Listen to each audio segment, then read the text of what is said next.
خاکی تو وہ آدم جد اعلیٰ ہے ہمارا، ہم خاک اڑائیں گے اگر خاک نہ پائی، ہم خاک اڑائیں گے اگر خاک نہ پائی، جس خاک میں مدفون شہ والا ہے ہمارا۔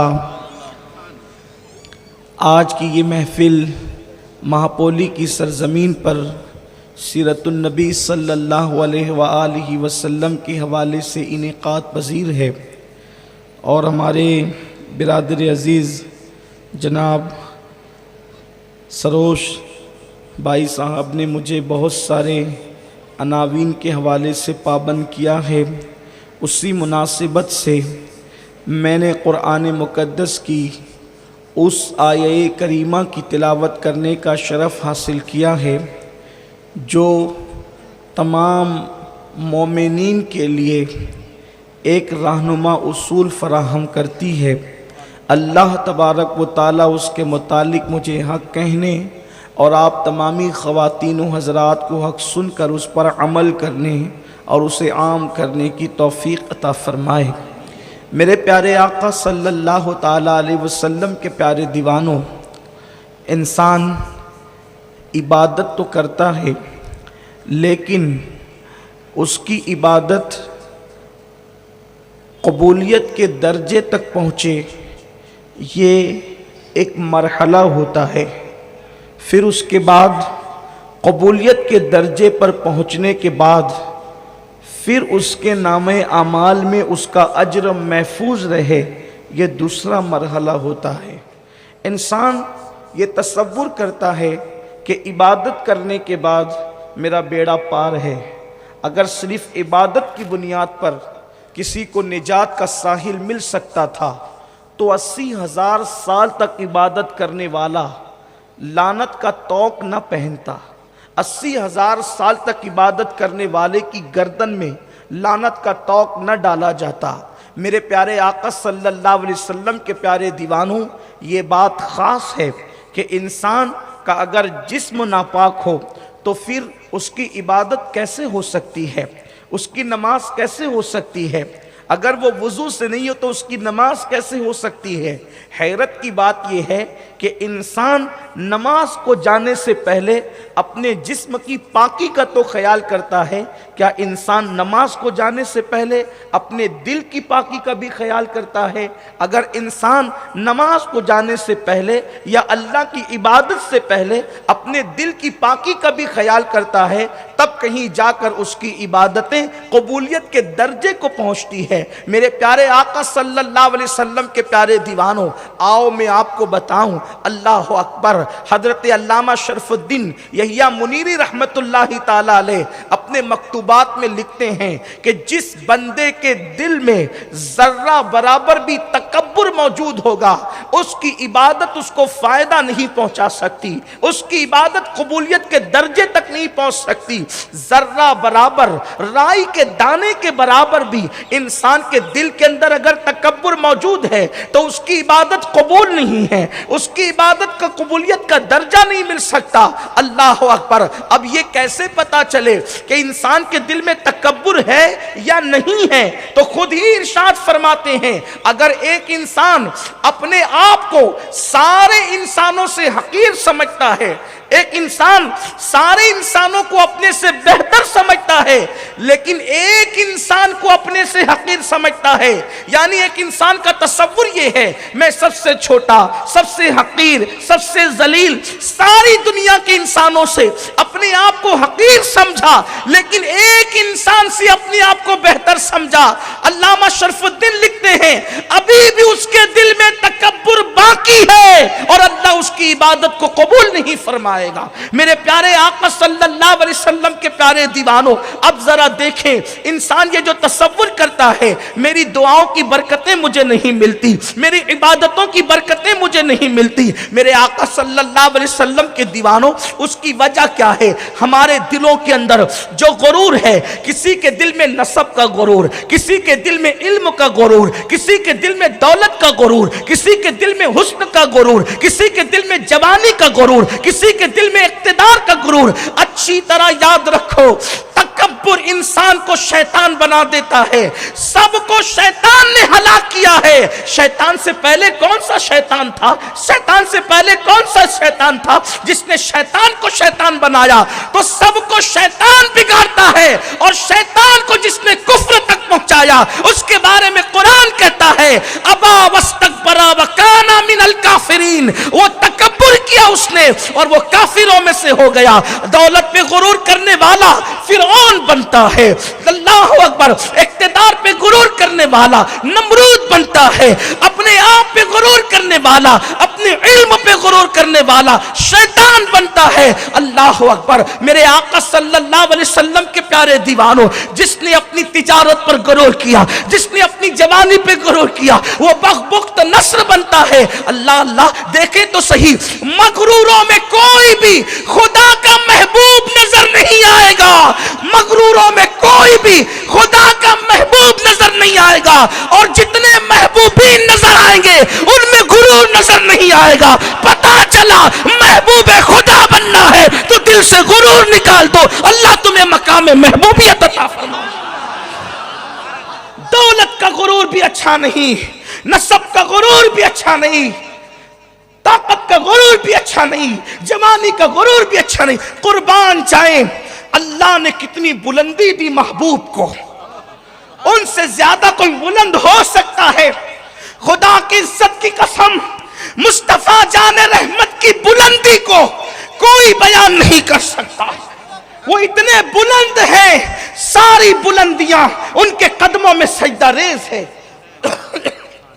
ماہپولی والوں، اگر مصطفیٰ جان رحمت کی بلندی کو سمجھنا ہے، پہلی بات تو سمجھ نہیں سکتے، لیکن اشارہ دیتا ہوں، دیکھو یہ دنیا ہے، اس کے اوپر آسمان ہے، اس کے اوپر دوسرا آسمان ہے، اس کے اوپر تیسرا آسمان ہے، اس کے اوپر چوتھا آسمان ہے، اس کے اوپر پانچواں آسمان ہے، اس کے اوپر چھٹا آسمان ہے، اس کے اوپر ساتواں آسمان ہے، اس کے اوپر سدرۃ المنتہا ہے، مقامات کی انتہا ہے۔ اب اس کے آگے کوئی مقام نہیں ہے، مقامات کی انتہا ہے۔ اس سدرۃ المنتہا پر ایک ذات موجود رہتی ہے جو اپنے تلووں سے سدرۃ المنتہا کو نوازتی ہے، اسے جبریل امین کہتے ہیں، اور وہ جبریل کے سر پہ جو تاج ہے، اس کے سر پہ تاج ہے، اس کے تاج پہ موتی ہے، وہ موتی مصطفیٰ جان رحمت کے تلووں کو سجدہ کرتے ہیں اور بتاتے ہیں کہ جبریل کے سر کے تاج کے موتی جس کے تلووں کو سجدہ کرے اس کی رفعت اور بلندی کا عالم کیا ہوگا۔ امام اہل سنت کہتے ہیں تاج روح القدس کے موتی جسے سجدہ کرے، تاج روح القدس کے، بلندی دیکھیں، بلندی دیکھیں، تاج روح القدس کے موتی جسے سجدہ کرے، رکھتی ہے کتنا وقار، اللہ اکبر۔ بلندی کا اندازہ کریں، جس کے ساتھ سفر کرنے میں جبریل کے پر تھکیں، جس کے ساتھ سفر کرنے میں جبریل کے پر تھکیں، وہ جبریل جو پلک کے جھپکتے زمین پر آتا ہے، لیکن جب مصطفیٰ جان رحمت کے ساتھ سفر کرتے ہیں وہی جبریل امین، تو اہل سنت کا امام اس کی عکاسی یوں کرتا ہے، تھکے تھے روح الامی کے بازو، کہاں وہ دامن کہاں وہ پہلو، رکاب چھوٹی امید ٹوٹی، نگاہ حسرت کے ولولے تھے۔ اس پر کوئی توجہ بھی کرے، تھکنے والوں کی 3 پوزیشن ہوتی ہے، تھکنے والوں کی 3 پوزیشن ہوتی ہے۔ پہلی پوزیشن یہ ہوتی ہے کہ تھکتے تھکتے ہم سفر کے ساتھ چلنے والے کی رفتار کچھ کم ہونے لگتی ہے، تو وہ کیا کرتا ہے، وہ اپنی تھکن کا احساس جب اسے ہونے لگتا ہے تو وہ سوچتا ہے کہ میں اس کے ساتھ جا نہیں سکوں گا، تو وہ دامن پکڑ لیتا ہے۔ یہی ہوتا ہے، اس کو اپنی تھکن کا احساس ہوا، پہلی منزل، دوسری منزل، وہ دامن پکڑ لیتا ہے، جا نہیں سکوں گا،